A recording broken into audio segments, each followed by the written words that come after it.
How would you like to feel incredibly confident performing on stage? To feel like, I will survive! Instead of, I hope I'll survive. There's a good reason that most singers do not feel confident on stage, because most singers make a big mistake when practicing and preparing for a performance. To help us find the solution, let's first make sure that we agree on what confidence is. Confidence, to me, is how certain you are of a specific outcome. How certain you are that when you open your mouth, the sound that you want will actually come out. And confidence is domain specific. I can feel confident as a singer, but at the same time, I might not feel confident as a person assembling IKEA furniture. I might feel confident singing a certain song, but terrified singing another. Confident singing a song in one key, but shaky in another. So, how do we make sure you feel confident performing your song? Here's the mistake almost every singer makes.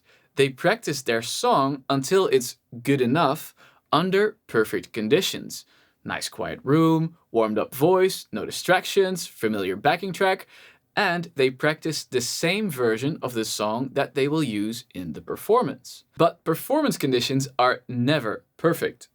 Bad sound, sick voice, nerves, the band speeds up, you didn't have time to warm up. There's a distracting, incredibly attractive audience member in the front row who is on their phone. Any of these can drop your performance from a good enough to a meh or an FML, or even a please kill me now. So suddenly your good enough isn't good enough anymore. You already know this deep down, and that's why you're nervous instead of confident. Your brain is doing the math. I can barely make this song work at home, so what happens under pressure, under less than ideal circumstances? So to feel confident, we need to ensure you can manage good enough even under imperfect circumstances. The solution? Over practice. Deliberately making your practice sessions harder than your actual performance. Think of it like this. If you can bench press Pavarotti, bench pressing Justin Bieber afterwards will feel easy.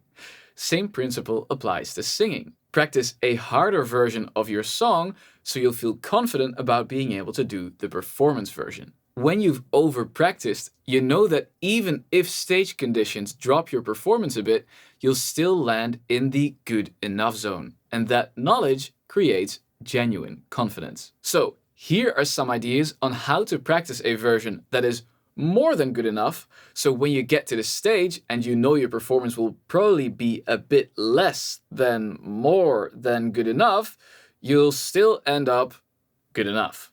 Got it? Alright, idea number 1. If the song is hard because of how high or how low it is, practice it even higher or even lower. After, the original key will feel easy by comparison. If you really cannot sing the song a semitone higher or lower because you're already at your absolute limits, I'd advise you to pick an easier key to sing the song in during your performance. The key in which you perform should never be at the utmost limits of your range. It's risky and not good for your confidence. Of course, you can also learn to increase your vocal range, and I created a free ABC voice model mini course that might help with that. Link in description. Over practice idea number 2. If the song is hard because of how fast or how slow it is, practice it even faster or slower, and after, the original will feel easy again. Idea number 3. What if there was a fun way to work on your skill and your performance and your confidence in a fun musical way? I call it song challenges. These are challenges you can apply to any song to make them a bit harder. Here are some examples of my favorite ones. Number 1. Sing the song and start every line quieter and end it louder, or the other way around. It sounds easy, but this is actually quite hard, especially in your upper range. Number 2, same as the first, but with a different element. So instead of volume, we could use sound color.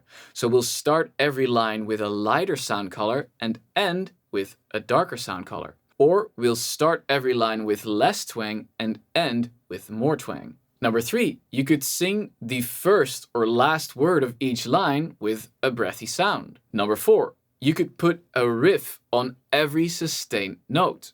Number 5, you could imagine singing your grandma to sleep with the song you've chosen.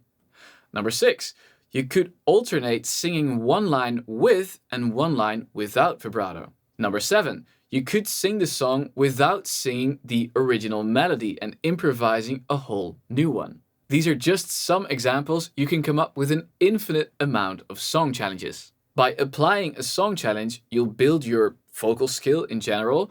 You'll maybe find new ideas for your performance of this specific song, like I had never thought of going quiet on that high note, and you'll boost your confidence.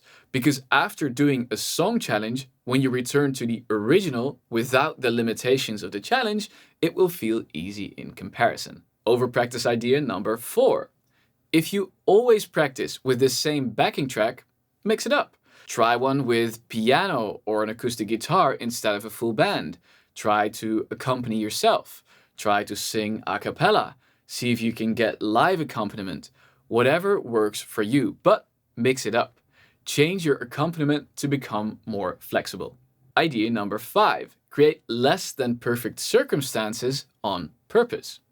You could try to sing a song with bad sound, like with the backing track too loud or too quiet. You could sing the song while also doing something else, like driving or doing the dishes or dancing or accompanying yourself.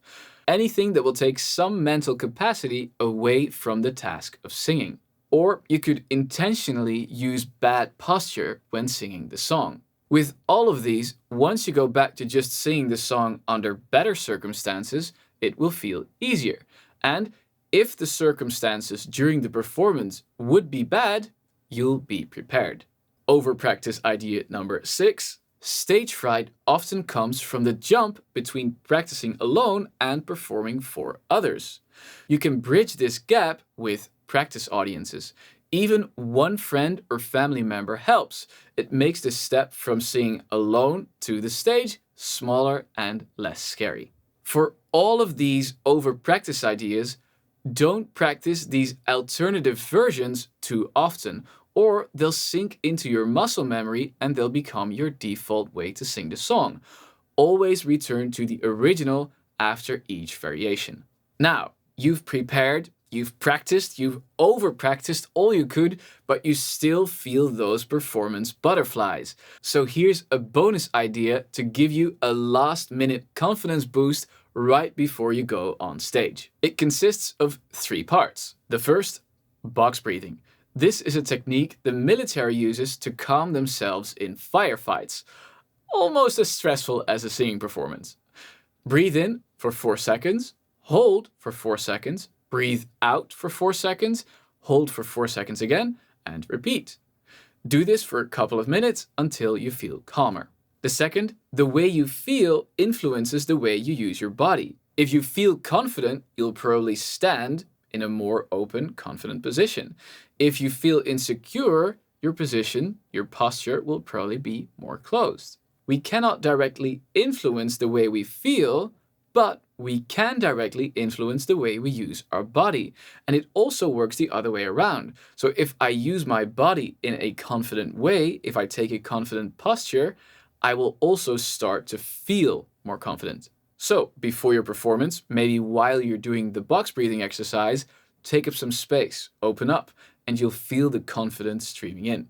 And the third, visualization.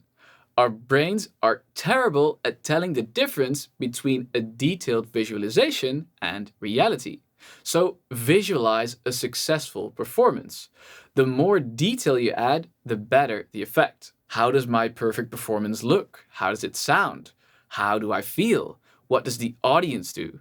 What do you smell? How does your body feel? Etc. If you add enough detail, you can trick your brain and it will start releasing the same success and feel-good hormones that it would release if you would actually be doing a successful performance. And you'll get these feel-good hormones before you even start the performance, which is very different from the "oh, please don't let me forget the words and run off stage crying" hormones that most people experience before a performance. A great tool to help you perfect a song performance is this magic singer's potion.